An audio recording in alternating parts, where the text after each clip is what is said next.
I can announce a ceasefire and a hostage deal has been reached between Israel and Hamas. More than 15 months of suffering by the innocent people of Gaza. Fighting in Gaza will stop, and soon the hostages will return home to their families. Israel और Hamas के बीच फिलिस्तीन के Gaza में गुज़िश्ता 15 महीनों से जारी जंग पर अब ब्रेक लगने वाला है। 3 दिन बाद यानी 19 जनवरी से इजराइल और हमास के दरमियान सीज़फायर नाफिज हो जाएगा। इसके लिए इजराइल और हमास के बीच कतर, मिस्र और अमेरिका की कोशिशों के बाद सीज़फायर और बंधकों से रिहाई से जुड़ी डील फाइनल हो गई है। इजराइल और हमास में सीज़फायर के लिए गुज़िश्ता कई हफ्तों से कतर की राजधानी दोहा में बातचीत चल रही थी। फाइनल डील की जानकारी कतर के पीएम शेख मोहम्मद बिन अब्दुल रहमान बिन जसीम अल थानी ने दी है। मीडिया रिपोर्ट्स के मुताबिक कतर के पीएम अल थानी ने हमास और इजराइल के नुमाइंदों से बुध के रोज मुलाकात की थी, जिसके बाद ये डील पूरी हुई।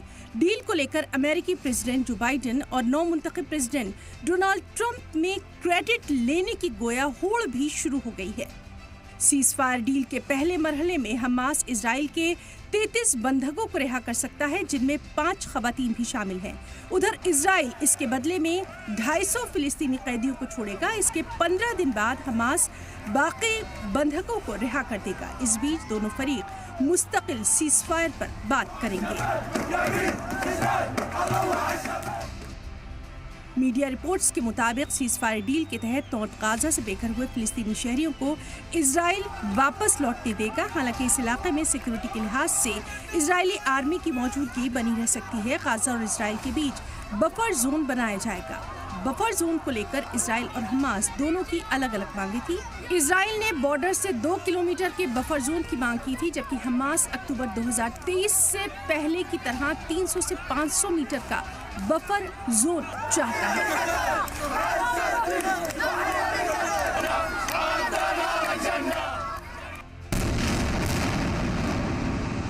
कुल मिलाकर इजराइल के हमले में गाजा 90% बर्बाद हो चुका है।